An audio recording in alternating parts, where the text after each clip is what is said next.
So the 2025 NFL trade deadline has come and gone, and the Las Vegas Raiders did not make any transactions, they did not make any moves. And some people think the Raiders may have made a mistake, not going one way or the other. There was also a report, and I'm not 100% sure if it's true, but basically the Raiders made no phone calls at all. But they did decline a lot of people that had reached out and asked to buy some of their players. And I want to talk about what this means for the Raiders to kind of go forward because I don't think the Raiders are a terrible football team. I think they're poorly coached. And I do think that if you just changed the coach and you kept everything else the exact same, the Raiders would actually be a better football team. Now, we might not win the Super Bowl, but we'd be a lot better team if we had a better coach. That goes from the head coach to the offensive coordinator to even some of the positional units. The offensive line was not very well coached, in my opinion. I would also make the argument this year specifically. We've had struggles with some of the running backs, and I don't think it's the running backs coach necessarily, but maybe it's a scheme thing, maybe it's an offensive coordinator thing. But the Raiders did make some changes, and we'll get into that a little bit later on. But first and foremost, let's talk about what this means for the Raiders. The Pittsburgh Steelers went out and traded for a defensive end with the Green Bay Packers. That is Preston Smith. We saw the New York Jets trade away a wide receiver in Mike Williams. I think he also went to the Steelers. We also saw a couple other teams kind of make some moves. Nothing crazy, right? The Rams went out and got themselves a cornerback. And, we just saw certain things kind of happening. Or I should say the Rams traded away a cornerback to the Baltimore Ravens. So we just saw like teams kind of getting better, right? We saw teams that kind of went out and essentially they're trying to win the Super Bowl this year. And then we got teams that are also willing to sell some of their players. Like some of the bottom tier teams, the Saints, sold Marshawn Lattimore, one of the best cornerbacks in the NFL. And there's teams over the past 2 weeks that have also kind of made the same exact transactions, right? They're essentially going out and trying to get better.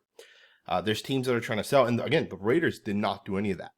And I think it's important to talk about why they did not do that. The Raiders could have made two moves, right? They could have went out and said, hey, we want to go out and we want to try to bring in a quarterback. Maybe there's a team out there like the Saints, the Jets, that might feel like, hey, we don't want to keep these quarterbacks. We're ready to sell these quarterbacks. And the Raiders could have been buyers of those quarterbacks. At the same time, the Raiders could have said, hey, our pass rush is struggling a little bit. Maybe our linebackers are a little banged up. Maybe we need to go out and bring in that. Or maybe it's Nate Hobbs who missed time this last week, right? He was knocked out of the game. Maybe we need to go get a slot corner. The Raiders did not do that, right? And that doesn't mean the Raiders are necessarily tanking because of the fact they didn't buy anyone. But they do also recognize that they're probably not going to make the playoffs this year. But more than that, it also kind of tells you the Raiders don't think they're that far off, right? The teams like the Saints, for example, that are now going to sell some of their players, right? And I'm sure they tried selling multiple players. Right? It just happened to be that Marshawn Lattimore was the only guy they were able to move off of. But a team like the Saints, a team like the Panthers, right? These teams, the Giants, another team, these teams from a roster perspective may not be great. And maybe I shouldn't throw the Giants in there. But these teams are going to be willing to sell their players because they're really looking to retool, bring in as many draft picks, rebuild through the draft. The Raiders aren't in that same position. We don't need to sell our players. Right? The Saints need cap. The Saints need to get rid of guys that they're not going to be able to pay because of what they've kind of done with their own cap space. But the Raiders are not in that same boat. In fact, Dave Ziegler, Josh McDaniels, if there's one thing those guys did right, that was not overspend the cap, not hand out contracts to guys that maybe didn't deserve contracts or would have ultimately impacted the Raiders. Right, the Darren Waller contract was very team friendly to the Raiders. Josh Jacobs, Derek Carr, right, they kind of got contracts, although it wasn't like for Josh, it wasn't a long-term contract. But we gave those guys money that was not hindering the Raiders long-term. And where Tom Telesco's at today, the Raiders will have almost $110 million next year. And that's just the early projection of where we're kind of at. That type of money with the team that the Raiders already have, again, we're not a bad football team, right? It just tells you that the Raiders actually think they can compete sometime soon. Right? The Panthers are like 3 years away because they need to add actual talent to the roster. And the Raiders were in this position as well in the past, right? Let's just be honest, from 2017, after that season ended, the Raiders sold a lot of players, got rid of a lot of guys, stopped giving out contracts. And by like 2020, they were like getting past that rebuild. And 2021 was supposed to be the year for the Raiders, where they ultimately rebuilt that team. The contracts were different. Everything just looked different. That's not the case with the Raiders anymore, right? We're not in that place where our team is a bad football team. In fact, if the Raiders had, let's just say Andy Reid's the best coach in the NFL. If the Raiders had Andy Reid within 3 years, this guy's going to be making the Raiders a Super Bowl contender. Obviously, you'd have to get the quarterback position right. But that's how good the team actually is. Right? Across the board, the Raiders have talent, but they need to just really fine-tune some of it. They need to bring in a couple of guys that I think could make a difference. And then they need to continue to draft well, right? Not saying the Raiders have been great over the last, 6 to 7 years. They've gotten lucky a little bit. The maxx Crosby, being able to bring him in, that's luck as hell, right? Maxx Crosby's a top 5 player at his position. That too, it's different if you have a top 5 tight end as opposed to a top 5 defensive end. A defensive end makes a much bigger impact. I probably shouldn't use tight end because of the fact that we have Brock Bowers. But for example, if you're looking at like a top 5 linebacker, that may not matter as much as a defensive end or a defensive tackle, right? Those positions are probably the most important positions on the defensive side. It's better to have a top 5 left tackle or a top 5 center than it is a top 5 guard, right? It just kind of makes sense. And the Raiders have a lot of really, really, really good moving pieces. And we've done a pretty good job in the draft, right? I know the Tyree Wilson pick wasn't great by no means. But we did get Ja'Cory Bennett in that same draft, and Bennett looks like the Raiders' best secondary player right now. There's a chance he ends up being our best corner, maybe even our second best defensive player, right? We'll see what ends up happening. But even then, we got a guy like Malcolm Koonce, right? And those guys are at key positions. Those are the positions that really, really matter. We got ourselves a top 5 center in Jackson Powers-Johnson, a top 5 tight end in Brock Bowers. We got to get ourselves that quarterback and then pair it up with the running back. Running back's not as important because you can pretty much find a lot of those guys in the NFL already, right? Like Derrick Henry was essentially free to go out and get, and he's having a phenomenal year up to this point, right? To me, the Raiders are not a bad football team, and I will continue to say that.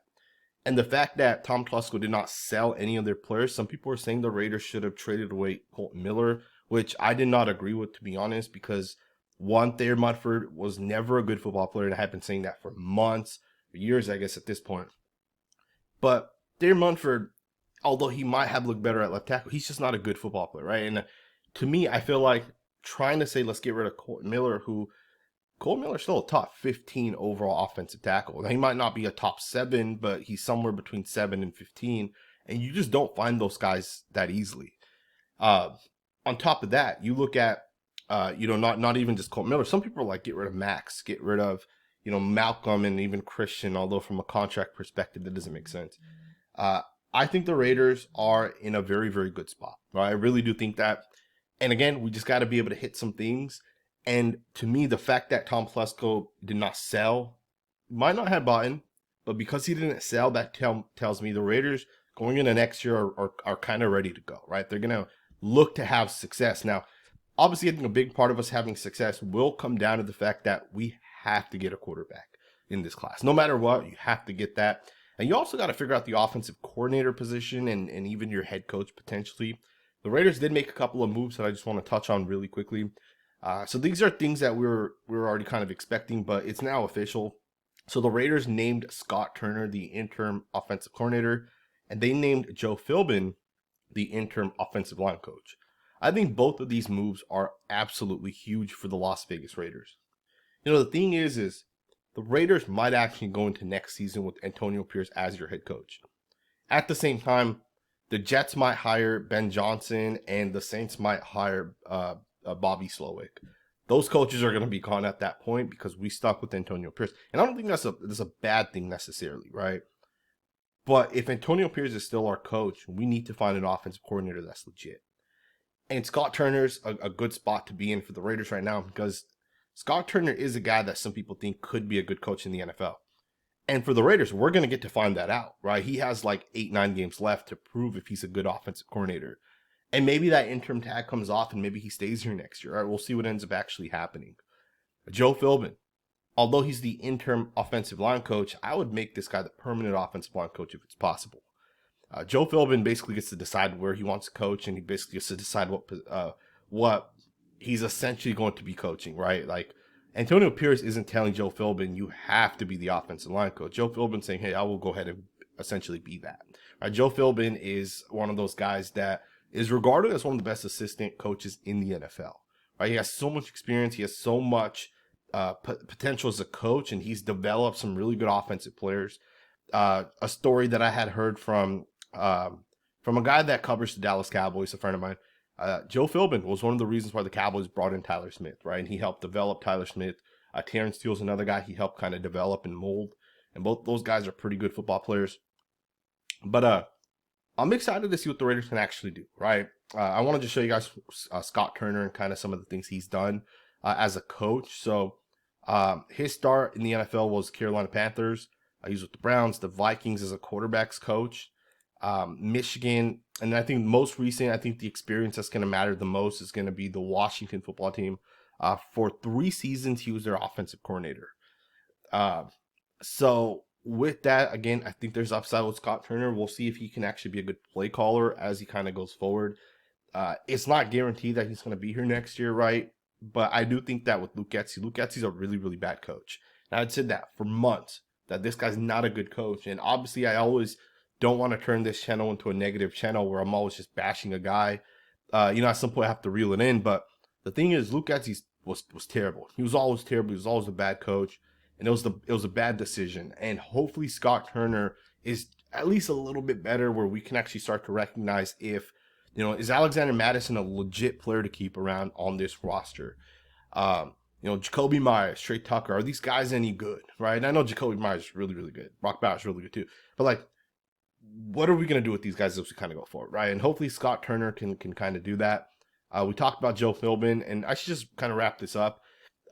Scott Turner did also hire Norv Turner. So Norv Turner was obviously with the Raiders back in the days, very, very good friends with Al Davis. He was a head coach with the Chargers.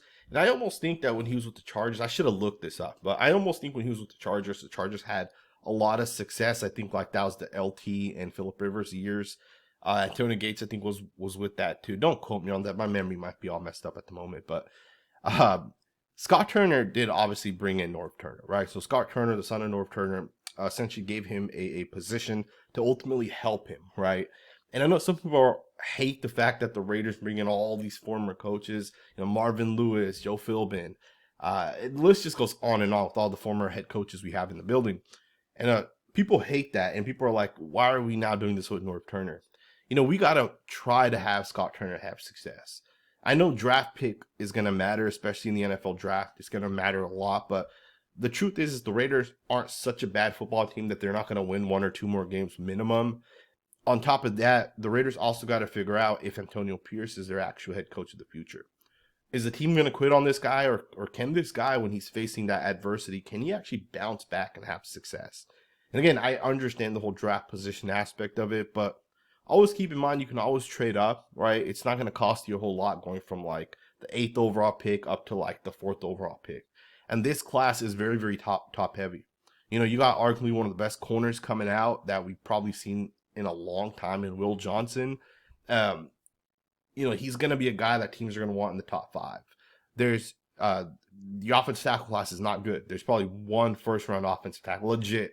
And a team, if you want him, are going to want to take him in the top 10, maybe even the top 5, or depending on if a team needs an offensive tackle. Travis Hunter, 2-way player, right? You got probably 2 other wide receivers that are very good wide receivers, and then there might be a small drop-off potentially, right? So teams might actually look to pick some of these guys, which could push some quarterbacks down a little bit. So you don't have to have the number 1 overall pick. Of course, truth be told, if Cam Ward's the best quarterback in this class and then everybody else is like a round 3 grade guy, then the quarterback's going to go first overall, and then you're going to have to trade up for that pick. But if there's guys where we're not really sure if they're good or not, you're not going to have to ultimately trade up. Right, you're not going to have to say we can, we got to jump all the way up, because we've had it in the past years, and I know in the last 3 years it's been a little bit different, right? In the last 3 years, quarterbacks are going 1, 2, and 3. But think 5-6 years ago, right? Patrick Mahomes was the 10th, 11th overall pick. Josh Allen was not a top 7. I think he was the 7th overall pick. You can go even further beyond that. Aaron Rodgers was not the number 1 overall pick. Right, the best quarterback doesn't always go first overall, right? And sometimes they don't even go in the top 5 or 7, right? So I think the Raiders got to continue to see what they have in these coaches. We got to see You know, is Gardner Minshew such a bad coach that you don't even want to have him come back next year? You got to figure that out. And I'm not saying he's going to be our starting quarterback, but if you bring in a rookie, you're not throwing a rookie in to fail, and then you have to make that, you know, decision where you're like, hey, you know, let's bench this guy after 12 games, right? You want him to naturally beat out that quarterback, but what that also means is Gardner Minshew is going to have to win some games for us next year, right? If we want to have a shot to make the playoffs with a rookie quarterback. The first 6-7 games, you know, you start 4-3, 3-4, whatever it is. And you just got to figure it out, right? Just figure it out. Get better as an offense. Andre James, Jackson Powers Johnson, DJ Glaze. Figure out where these guys are ultimately going to play. We'll see what ends up happening, man. I hope you guys enjoyed this video. Obviously, it was a different video because we do have a bye week. There's not a whole lot of stuff that's really coming out. I am going to do a film breakdown. Cameron Richardson was a guy that actually played a lot this past week for the first time this year. He looked pretty good, so I might actually do a film breakdown on him as well. So let me know what you guys think, man. Thumbs up, subscribe, and I'll see you guys next time with another video.